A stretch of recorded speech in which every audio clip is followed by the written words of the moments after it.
Hey, what's up, you guys? Welcome to my channel. So what we're doing today is actually the 3-year, 3,500 mile review on this Honda Ruckus. Now, every year I usually make a 1 year, a 2 year, and then I'm on my 3rd year review of riding this Honda Ruckus, and I have absolutely loved it. In between those videos, I've posted a ton of things like, top 5 favorite things I like about the Honda Ruckus, 5 least favorite things I like about the Honda Ruckus, and some other maintenance stuff. So if you're new to the channel, definitely check those out. I think they're pretty helpful. But let's jump right into it. So the 5 categories I'm going to go through are style, the cool factor, fun factor, comfort level, speed, and maintenance. Those are the 5 categories. Cool and fun, I'm gonna put in the same thing. I'll take a run through of basic things. We'll start with the basic things. It's in America, it's 2,900 American dollars with a $200 destination fee and $100 freight surcharge. So with tax, you're probably in a mid, tax here is 6.5%, give or take, in my state, at least in Connecticut. So you're in the low to mid $3,000, which personally, if you need to buy something new, and you always buy things new, I personally think is worth it. I'll start off by just saying that, but I got mine cheaper on a used website. It's called Facebook Marketplace. It's like Craigslist. I've been using it for years and years and years, buying and selling things, and this is where I got this, and I got it for under $1,000. I don't know if that's really possible anymore because with 3 years of inflation and things just rising, it might be difficult, but you can still find them probably around $1,000, maybe $1,500 for a really good condition one. I have a video on why I got mine so cheap. It had a lot of modifications that needed to be fixed back to the original style. So speaking of that, let's jump into style. So for the first of the 5 categories, I personally, which I hope everybody agrees with, I think this is the best styled scooter possible. I think this is the coolest looking scooter. It's obviously it's boxy. It's got the big incandescent light bulbs. It's got the it's a little rough around the edges. It's like a matte black with black wheels. They don't sell the matte black anymore, but this one specifically, like, it's just all of them.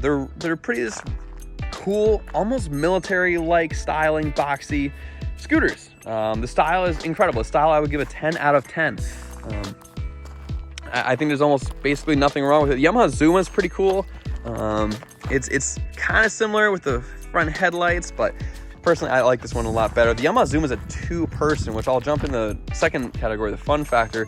I personally think if this was a 2-seater, it'd be a little bit better because you could take someone with you, but still, I think the fun factors, I'm going to give it, with that being said, I'll give it an 8 out of 10. I've never had a bad time on this. I think it's the most fun thing I've ever bought for under $1,000 in any situation. I mean, it's just so much fun. I cruise around. I'm not daily driving. I don't have to be driving, which is probably why it's so much fun. But, cruising 25 miles per hour down some farm roads in my area, going to the beach and things, or picking up some food and like a backpack, I think is just the most fun thing ever. Comfort, I will also give a pretty high level. Obviously it's not as comfortable as a car, but comfortable compared to a dirt bike, it's definitely up there. I would give this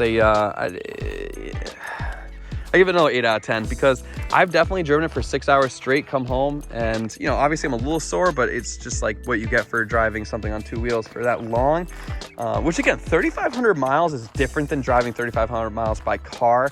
I feel like I've had so many hours and so many journeys on this thing at that mileage. I feel like I have a lot of hours behind the bars to make these reviews.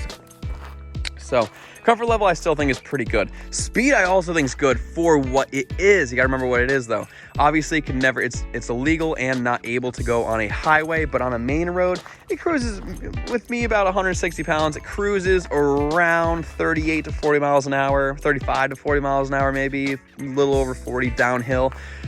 So I would give the range like 35 to 42, depending on the hill and your weight and height and things like that, like wind drag. Which for me, again, I try to stay on 25 mile per hour roads so I'm not being passed. I think being passed is, for me, what feels the most dangerous when I'm riding this. I think that's what feels the most dangerous, is when a car is passing you.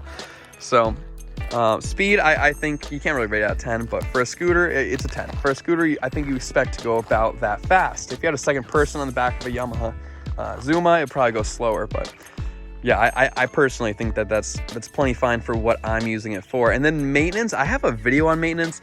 Maintenance on this is so low. I've done 1 oil change and a ton of inspections. Other than that, there's no like intense routine maintenance. It's not like, I don't know if anyone's have a racing dirt bike, but racing, obviously someone's gonna put in the comments that it's a very different thing. But racing dirt bikes have, so many rebuilds, so many things to do, so much maintenance and stuff. This has almost nothing. It really just has an oil change and then inspections. Sorry about that, I just ran out of storage. So what I was saying though, yeah, the maintenance is so low. It's got no routine rebuilds. It's just inspections, like there's torque specs, there's air filters, there's oil changes, but there's no, routine rebuilds. And I've seen these on Facebook Marketplace and prices for, with 50,000 miles on them. I'm not sure if those are rebuilt or anything like that, but that's just crazy. Getting 50,000 miles out of something that costs $3,000 new, or if you buy it used, you talk around $1,000 to $1,500. I think that's absurd. I think it's incredible is what I mean to say. These are original tires and they're definitely in great condition, things like that. I just think for maintenance, it's great. It's got liquid, it helps that it's liquid cooled. So when you're riding it, with the throttle wide open, because, you keep a moped pretty much wide open most of the time if you're trying to go on a main road, because, it travels around 8,300 RPMs. I added a tachometer right here. And that says, I believe it says it's about 8,300 RPMs when it's wide open, and it sounds healthy. It seems fine. I think these things are built to do that. I think most people do keep them pretty much as fast as they can go when they're on a main road. But again, I ride a lot of 25-mile-per-hour roads where I can just cruise and no one's passing me, and I'm not winding it out. So please let me know if you have any questions. I try to get to your questions, but also I seem like I have a great community on my channel where a lot of other people are able to answer questions and almost start like a forum down below. So please put any kind of questions. It really helps the algorithm. And again, I don't monetize off this. I don't do anything. I try to make money or anything. I just want to help more people and show more people what a great experience this is. So again, leave a like, leave a comment, and leave anything else you can. I really appreciate it. All right, so hopefully see you in the next video. I'll talk to you soon. Bye.